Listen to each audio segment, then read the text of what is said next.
Bonjour. Dans cette vidéo sonnante et trébuchante, nous parlerons du problème insolite et inouï de la critique de la démocratie athénienne. La démocratie athénienne a suscité des débats. Par bien des côtés, la démocratie qui existait à Athènes au 5e et 4e siècle avant Jésus-Christ paraît exemplaire. C'est une démocratie directe, dans laquelle les citoyens prennent eux-mêmes les décisions importantes. C'est un exemple qu'on pourrait suivre aujourd'hui.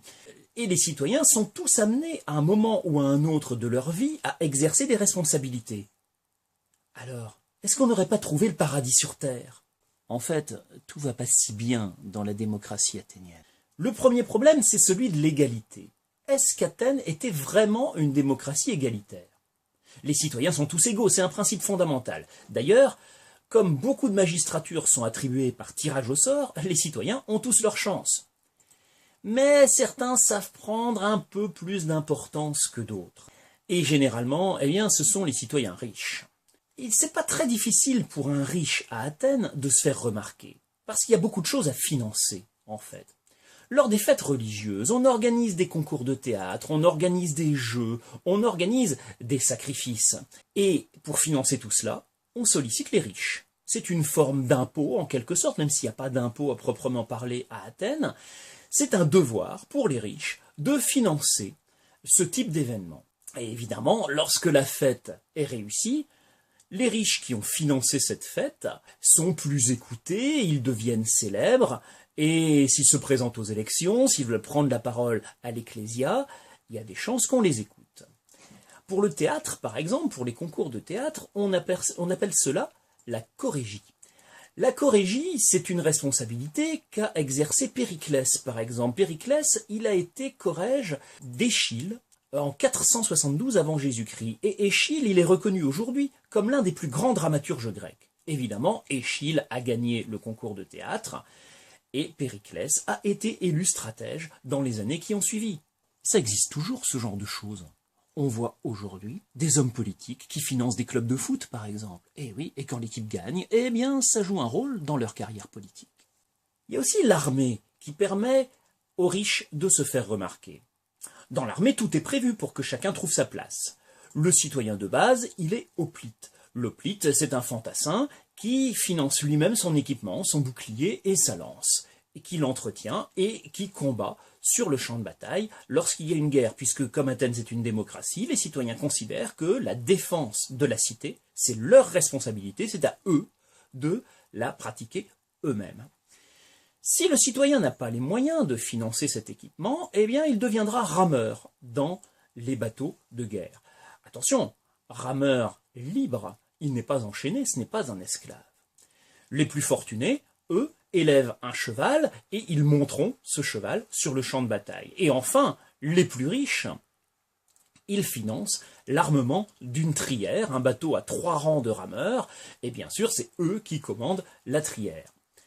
Il va de soi que, en cas de victoire, on se souviendra davantage du triérarque que du rameur.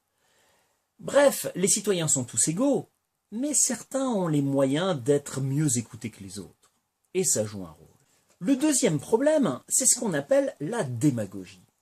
Parce que pour se faire écouter, les citoyens qui veulent intervenir à l'Ecclésia, ils peuvent prendre des cours d'art oratoire. À Athènes, grâce à la démocratie, on a développé ce qu'on appelle la rhétorique, au point d'en faire même un instrument de manipulation des foules.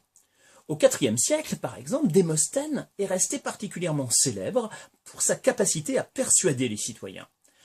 Durant les longues réunions de l'Ecclésia, face à 5000, 10 000 citoyens qui font pas toujours attention à ce qui se dit, certains orateurs ont tendance à dire au peuple ce que le peuple a envie d'entendre. Ou bien certains orateurs montent une partie des citoyens contre l'autre. Ce genre de technique, on appelle ça la démagogie.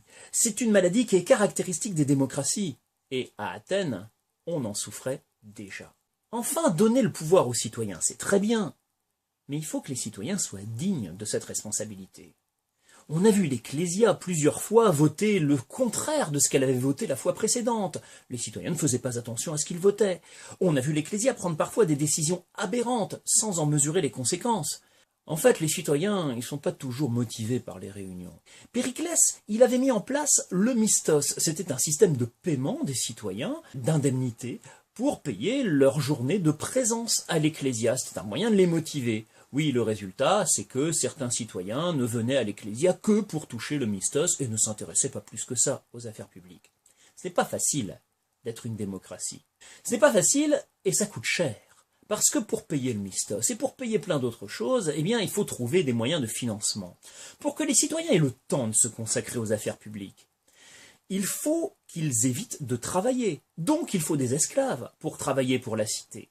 Et pour avoir des esclaves, il faut gagner des guerres pour faire des prisonniers, parce que les esclaves, ce sont des prisonniers de guerre. Pour payer le mistos, pour construire les monuments de l'acropole, il faut de l'argent. Et pour avoir de l'argent, c'est la même chose. Il faut gagner des guerres. Où est-ce que les citoyens d'Athènes trouvent tout cet argent pour leur cité? Ils trouvent cet argent dans les autres cités grecques. Athènes, c'est la cité grecque la plus puissante.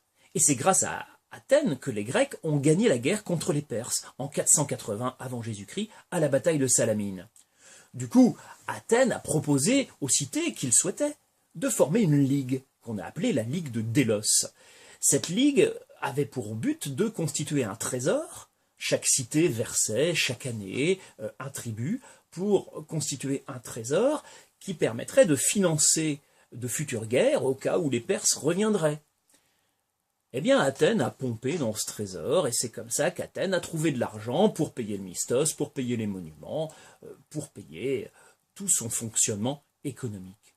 Et lorsque les autres cités, tout le pourtour de la mer Égée qui participaient à la Ligue de Délos, ont voulu se retirer de la Ligue de Délos, trouvant que c'était un peu une arnaque, Athènes les a punis, et Athènes les a forcés à rester dans la Ligue de Délos.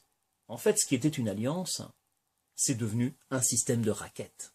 Alors tout ça, ça a mal fini pour Athènes, puisque Sparte, l'ennemi d'Athènes dans le Péloponnèse, a fini par rassembler tous les mécontents à l'occasion d'une grande guerre, la guerre du Péloponnèse, et qui a perdu la guerre?